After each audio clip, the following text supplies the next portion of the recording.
आजच्या या फेअरवेलचं जे अरेंजमेंट इथे केलेलं आहे, समजा जे डेकोरेशन इथे केलेलं आहे ते आम्हा सर्वांना खूपच आवडलेलं आहे. जे तुम्ही स्वागत या सर्वांचं केलेलं आहे फुल देऊन, नंतर सर्वांना जे पक्स वगैरे दिलं, समजा काय काय होतं ते, आणि कोकम वगैरे होतं, ते खूप छान होतं. Okay, thank you ma'am. ज्यांना जमत नाही त्यांनी पण खाल्लं ते आज. ओके. आणि साधना फेलोशिप बद्दल मला काय बोलायचं तर साधना फेलोशिपने आम्हाला खूप चांगलं स्टेज दिलंय, खूप चांगलं एक्सप्लोअर करण्यासाठी संधी दिलेली आहे.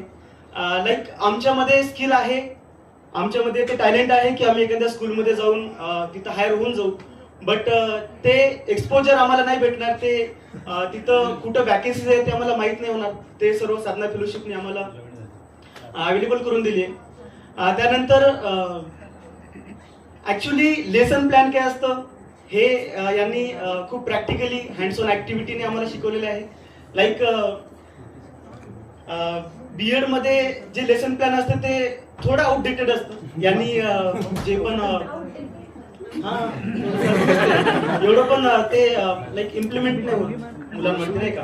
बट जे ब्लूम टेक्झॉनॉमी वगैरे त्यांनी आम्हाला सांगितलं की लेसन वगैरे बनवण्यासाठी असं तुम्ही यूज करू शकता. हे पण खूप भारी होतं. आणि स्टेज डेअरिंग किंवा मग म्हणू शकतो इंग्लिश स्पीकिंग, जे मॅमनी पण आम्हाला खूप सपोर्ट केलं त्याच्यामध्ये. आणि नाव I can speak in English and also आता काही दिवस झाले साधना फेलोशिप संपत आलेली आहे आता आपली. आता सुद्धा जेव्हा सॅटरडे येतो तेव्हा अचानक सर्व अटेंड होऊन जाते, नाही का. सॅटरडे आहे आज, नाही का. आणि सर्व कसे एकदम लवकर उठून मग त्यांना लगेच समजते त्यांना अरे नाही साधना फेलोशिप आता संपलेली आहे. ते अटेंडन्स आणि त्या बाबतीत तर म्हणजे खूपच असं स्ट्रिक्ट, आणि ते सर्व स्ट्रिक्टनेस फक्त पूर्ण डेडिकेट मी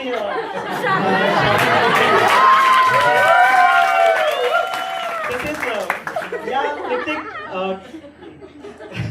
टीचरकडून खूप काही शिकायला मिळालं. काही टीचर असे आहेत जसं श्वेता मॅम आहे, त्यांना बघून असं वाटतं की किती काम असेल, किती चिल असेल, नाही का.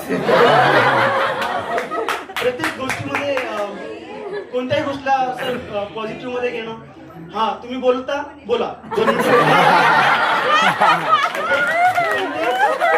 तेच जर आमच्या शाळेत काम करायला समजा तर बरोबर तुमचं